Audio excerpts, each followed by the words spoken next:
Well, Michael, thank you very much for joining us, and thank you for making the trip from the U.S. I've known Michael for the better part of 20 years, and we're really, really happy to have him here. We could not have a more storied presenter for you today on a very, very interesting and emerging topic on cell and gene therapies. Michael spent the last 30 years at World Courier. World Courier, for those of you that don't know, there are three primary sort of vendors in the space, World Courier, QuickSTAT, and Markin. All three have recently been acquired. QuickSTAT, where Michael currently operates and is responsible for the global operations for cell and gene therapies, is actually part of the Kuehne+Nagel organization. So we're very pleased to have you here today. Michael's going to start out with a brief presentation, and then we'll move to a Q&A. I do have some prepared questions to kick it off, but obviously would love to hear from all of you with your questions that are obviously welcome. So Michael, thank you, and please proceed. Thank you, Henry, and it's a pleasure to be here. This has really been a pretty cool conference, different than a lot of the other events that I go to, and it's really a pleasure to work with Henry again. We've definitely known each other a long time, been through quite a bit together. I'm not going to bore you with a lot of slides. I'm going to go through this relatively quickly because I think that Henry has put so much time into preparing and understanding more of what I do than I think a lot of people do. So I want really us to have a discussion about this, and I invite you to be part of that. But I think that where we are with cell and gene therapy is truly amazing. From a patient perspective, from an innovation, medical, we're in a moment, and we have to figure out some of the intricacies of how it's all going to get paid for. But the bottom line is that we are on a really great trajectory, and I think that's going to continue because it's not just about the CAR T and the cancer therapies anymore. It's expanded into so many different areas, treating patients that have a number of different diseases. So really, this rapid commercialization that we've seen, this Joanna Sadowska, I believe she's based in Ireland, does an incredible job summarizing this on LinkedIn.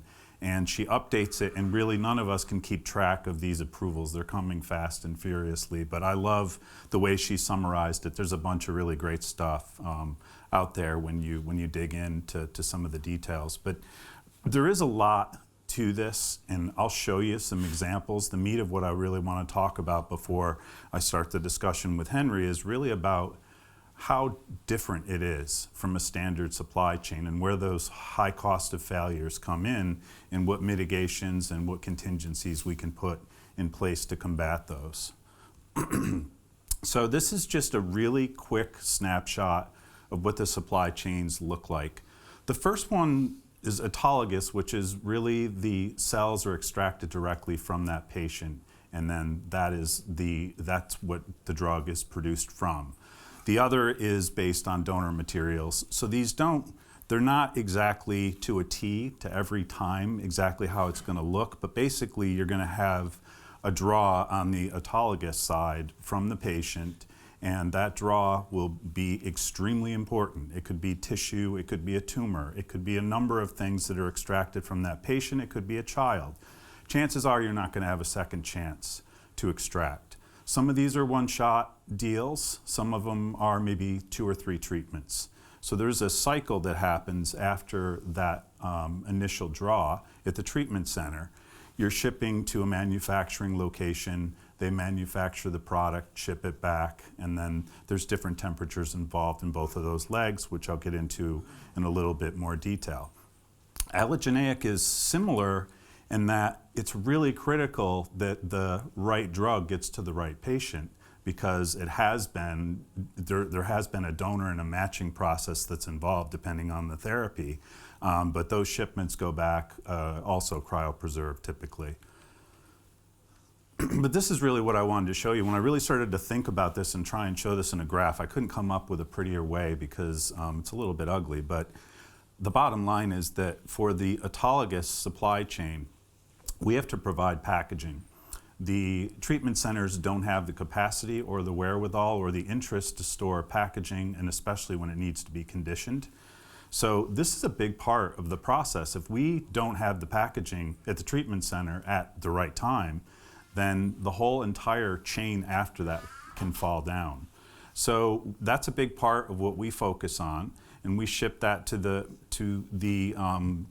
treatment center, and then the materials are shipped from there, as I described previously, to the manufacturer. And I've kind of put the really key segments of these 6 different shipments into red, because they're the ones that if something goes wrong, you're going to have to charter a plane, you're going to have to drive 8 hours, you're going to have to figure out another way, because these timelines are so tight. And it's not just about the manufacturing cycles, which are obviously costly, but you also have the patient that is waiting and some stability issues with some of these products. So for us, it's really important to get these packaging materials back as well. It's not as urgent, it's not as critical, but it's important that we get them back into the supply chain, because this is not something that we have just an unlimited supply of. This is an issue that continues to come up just with supply and demand as far as the specific types of packaging that are required for these materials. So that's something that we spend a lot of time on, really working through what we need, but also making sure that we're efficient, that we're reusing these. So there's a lot of, I think, benefits to how that process works, but really the point here is just illustrating that for a single patient, 6 shipments, and it's all precision. These timelines have to be hit, so it's very, very important. The great thing about that is these could be delivering curative therapies to a patient that is very, very ill. So I think there's positives and challenges throughout the process. This is a very basic, when I started thinking about the technology piece, this is really the key milestones that we measure, right? And one of the things that we use as a true-up is GPS. That tells us realistically, is the driver where they're supposed to be? We have a ton of improvements here to make on digitalization going forward. But I think that we're in an interesting place right now. There's a lot of better technology that we may be able to leverage.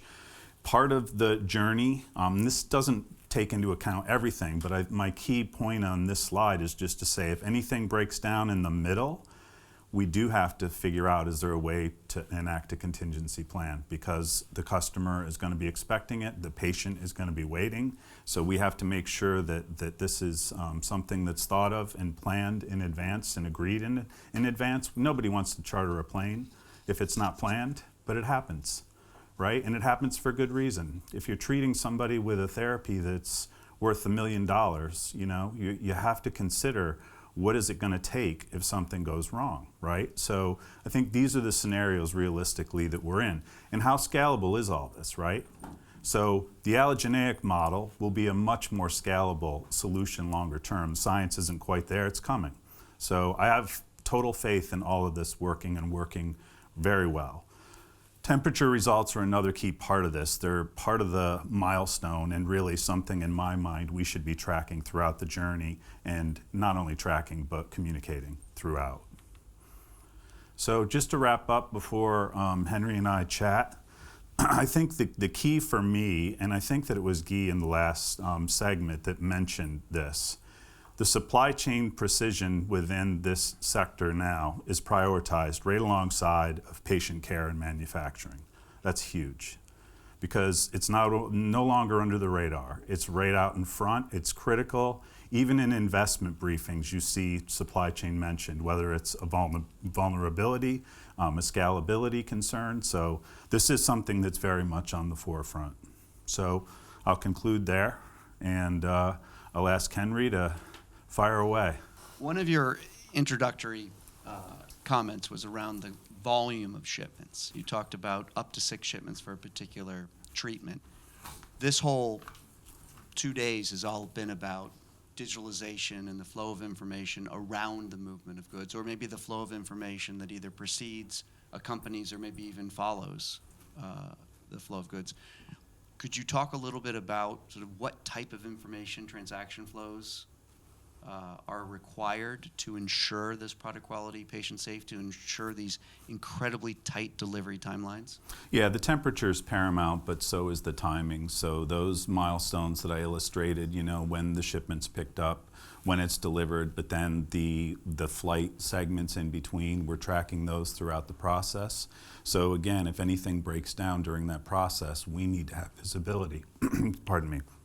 We have APIs with a lot of our providers, whether it's GPS providers, other monitoring providers, or even with the airlines themselves. So we need to be, that's kind of where I see us making a big leap in the future. We really need to be tied closer together so that there is no question about where something is. And when you're up in the air now, you can't tell in the GPS until it lands, was it on the right flight or not? But you should have very good APIs with the airline to say, yes, it was loaded on this flight. But all of us have had bags or know somebody that's had a bag that was misrouted. These are flagged. We're using the highest service, the healthcare or temperature controlled service available, and that doesn't come cheap, and sometimes it's prioritized almost like a passenger would be. That said, we're working with an industry that's pretty broken. So we need to work very hard. I've worked with airlines my entire career, but I have not worked as much with them in the last 15 years, except for the last 2 years. It's just intense. We need to really open the door, explain a lot of this, educate them, and let them know what's in stake and what they could be part of. But also their responsibility is key. So the digitalization and all these steps really does have a way to improve. So the complexity associated with cell and gene therapy shipments, and I've been, in the sort of broader supply chain, pharma supply chain, for going on 20 years now.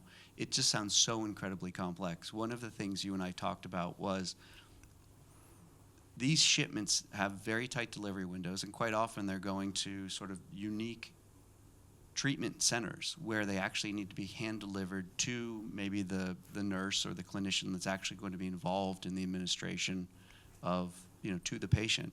So we've also talked about how these therapies are evolving from oncology to autoimmune deficiencies to different treatment elements. Could you talk about sort of how does that communication flow when you've got a ground, at the end of the day, it's a delivery driver taking something and hand delivering it. So could you walk us through kind of some of the issues there? Absolutely, and that it is something that's often overlooked, so I bring it up all the time, because if we don't see the right person at pickup or delivery, then the whole entire process that we've gone through can fall down. It's really important that we know, if we're picking up from a treatment center, for example, they could be patient-facing, like you mentioned. They could be treating that patient, involved with extracting the material. They could be very, very busy and not available when we show up. So we need to be patient, but we also need to be on time. We can't be there too early. We can't be there too late. So it's really a precision piece. It's the same kind of concept on the manufacturing side. You want to make sure that, hey, this is being delivered to your facility, and I know it has a cycle time that's got to start at 8 a.m. this morning, and we need to hit that window. We're all working together, so we need to make sure, again, it starts with having contacts in our system, and we're contacting people by phone, we're texting people, we're using all sorts of different, I would say mostly manual processes, because the timing does change based on release from the airline. You get a shipment, you need to move, and then what time do you have it in your hands? You want to update the individuals then. They can track on GPS as well, but again, I think GPS tells you generally where they are, but if they're going to a big hospital facility, we don't want to go to a central receiving location, right? It's got to be much more closer to that building, that lab, wherever that individual is working. Yeah, the GPS might tell you that you're on the campus, the individual's on the campus, but they might not be at the right wing or the right department. Right, and GPS is really, honestly, we have found so many situations where the airlines don't have the shipment stored in the right location, and we find that out in real time, and that's really huge. There's been millions of dollars of product that's been saved because of that. However, it does create a little bit of a panic psyche within the people that are looking at it and kind of wondering what's going on. Because I think there's always this feeling of, we don't see it, what's going on, because it's in the air. You won't see it until it lands, So there's some I think education around that, but again, this is just the tip of the iceberg. We didn't have this a few years ago. We didn't have Apple tags to put on our luggage, right? I was talking to a guy the other day that two of his teenage kids were home while he was traveling here, and he could monitor not where they were. He wasn't concerned about that. He was concerned about them not losing the keys. So he had the tags on the keys, and that's where we are, right? Technology is incredible, and that I think about that a lot in terms of what that does for our shipments, and really having that accountability, and that last mile and the first mile are critical, sure, but what happens in between, and knowing kind of if something is being stored in a frozen in a freezer versus a refrigerator, that's a huge problem. And years ago, not that long ago really, we didn't have any idea. You talked about ancillary supplies, critical components, clearly, these dewars, these liquid nitrogen dewars often used, and visibility around the movement of those goods. You mentioned that it wasn't as critical, of course, to get them back in a timely manner, but you want asset utilization to improve. You don't want a whole bunch of expensive packaging sitting out there in these disparate networks. What about information flows with regards to the return and reuse of the materials required for these types of shipments? Again, we put manual resources on that. There's actually a team that we created at QuickSTAT that manages that process. And I think that's probably an industry standard, because there are a lot of things that can go wrong. There can be, damage to a unit. There can be pieces to a unit that are missing. So there's all sorts of accountability checks along the way. But we do use technology to track those as well. But it's tricky, because it's not like we're not managing this on routes. It's kind of specialized, where the patient is, where the doer needs to be, to the manufacturing center. So we have some, I would say, kind of hubs near manufacturers, because that's where these are being shipped. But most of it can be coming from anywhere. So, and if we need supply, if we have a large customer, we had a large order recently, that you need to be agile and move. And sometimes we have agreements where we ring fence a certain number for a specific client or a specific clinical trial, and that's something that works really well. But yeah, it's tricky. There's a lot going on with managing that, and I do think that we have a lot of, again, positive gains to make in the future and how we can best manage it. So opportunities to digitalize some of those activities. Absolutely, yeah. Your role is a global role, so maybe share with us a little bit about what you're seeing in different regions. We talked about sort of regional variances from one country to the next, and sort of just the way these shipments move. It's probably what I love about what I do the most, is the difference in the different people, the different cultures, the different challenges. I will say in cell and gene therapy, it is really heavily engaging in the US. It's moving throughout Europe as well. And there's obviously a ton of expertise that we're seeing in the Asia Pacific region. But then you have country launches in places like Saudi Arabia or Bahrain that are very challenging, but also very rewarding, because these are the first cell therapies being delivered in those countries. So it's very exciting. But the interesting thing, when you think about the challenges that we have around airport security, right, just as one variable, and just the differences. The TSA isn't everywhere, right? That's a US problem. And I will say a problem, because it is. It's a challenge, right? Because you can't expect the same exact thing to happen, not even within the same airport. There might be something different going on in one cargo warehouse versus another. We use passenger terminals as well. We're flying people all the time with these packages when needed. So we have to consider all of this, and the information that we're getting too in terms of radiation, and can we scan or can we not, and do we really know, right? So there are a lot of variables that we need to consider and work through. So we're only as good as we are on the ground in those locales. We talked about a few other sort of specialty logistics service providers in the market, but Quick is really known for being the industry leader in cell and gene therapy. we mentioned that you've been acquired by Kuehne+Nagel, and interesting to me when we were talking that, Quick's historical business, as with your primary competitors, has been in the clinical industry, clinical distribution, clinical kits, clinical services, clinical trial materials, medicinal products. This is a commercial product.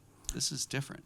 Yeah, so the interesting thing about cell and gene therapy just generally is the supply chain doesn't change. Commercialization doesn't change the need for how the whole flow that I showed, it's really going to be the same. And that complexity is why QuickSTAT is in the commercial realm. We're not typically looking to be involved in large commercial distribution. So we have a whole product life cycle within Kuehne+Nagel where QuickSTAT is involved in preclinical through various clinical stages. And then the handoff to K&N really comes at a point that's kind of customer specific, but it can be product specific because cell and gene therapy often, where we are now with the autologous, especially in the complications with that typically remains with QuickSTAT. But there are opportunities when we get into more centralized distribution from certain storage or donation locations that can definitely scale significantly. How about the flow of information internally between the organizations, between QuickSTAT and K&N? So our systems are different, but they're managing different things and different processes. We have a lot of discussions about this exact topic, when's the right time for us to have the handshake occur between we've taken a customer, maybe a smaller biotech that's getting bigger, maybe is acquired at certain points throughout the clinical trial phase, and then is getting ready to commercialize their first product, and how big is that product going to be? That's a discussion we're having pretty routinely, and there's been great successes out there. I think it's challenging in many respects to kind of work through all of the different intricacies that every customer may have, right? And just managing a client in this type of arena, you can imagine how tight they are and how much they rely on the people they specifically deal with. So that handoff is very, very carefully managed. I've got a ton more questions for Mike, but I'd like to open up to the audience because this is a great opportunity. Yes, please. Arun. Thank you. Hi, Mike. Thanks for the education. A few questions along the same line. How many nodes are we talking about here? Is the patient, the treatment center, the manufacturing location are all different, right? Or are they 3 different nodes, or is the patient at the treatment center? The patient is at the treatment center. So the extraction happens at the treatment center, not at home? Yes. Never at home in cell and gene therapy at this point. I deal a lot with the direct-to-patient work as well, but that it hasn't been totally crossed aside from quality samples that are drawn, but not the actual extractions. Okay. And the treatment center and the manufacturing location, are they close, same country, different country? It's a great question because we spend sometimes months, if not years, mapping lanes for potential manufacturing locations based on the client's expectation of recruiting patients in a variety of countries. Many of these shipments are international. Quite a few in the US are domestic. There's a variety of ways that people are looking at the manufacturing strategy. Is it going to be centralized, decentralized? And a lot of, really, I didn't understand. I looked at this as busy work for us because in my mind, well, flight schedules aren't really changing every month, and there's a lot of instability in that industry. So we're trying to give you the best option we feel for quality on that lane. But I never really understood they were looking to make decisions on where they were going to recruit patients, which is fascinating. For me, that's a huge breakthrough for logistics, to be part of that conversation earlier. Last question. Is the paperwork different for, like, if it is the clinical stage versus a commercial stage for the same product? Not in terms of customs, typically, unless you're talking about the valuations, of course, that gets very sticky in places like Brazil. everywhere really. The valuations of the product, because they are very high, and how that's being managed. So, but typically the process is the same. The requirements on the statements are going to be the same because the material is the same. Thank you. Absolutely. Thanks for the questions. Thank you, Arun. Okay. Hi, Michael. Thank you for the discussion. It was very informative. I have one sort of discrete question and then something a little bit more open-ended. So first, on the doers and then the like the Credo cubes, the nano cools, are those individually ID'd, or are they every single one all the time? There is a shipper ID that's somewhere on that box that's unique to that container. Absolutely, 100%. yes. Okay, interesting. Thank you. The more open-ended question, I actually want to tie this back to the conversation that was happening earlier in the room. Just curious where you guys are in your AI journey in terms of exploring those capabilities and how they might impact your ability to do route planning or use predictive analytics, right? To say, well, if we're looking at these routes, right, in the summertime, they're generally on time. And in the winter, though, there's lots of storms. And are you guys thinking along those lines about how to use that sort of data to make those processes more efficient? Absolutely. And we have dipped our toes in the water. And we're really hopeful that we can get something that is going to be useful. The challenge we have in looking at it is it's not just about the flight times, it's about the performance as well. Like, are they loading the shipments as we expect?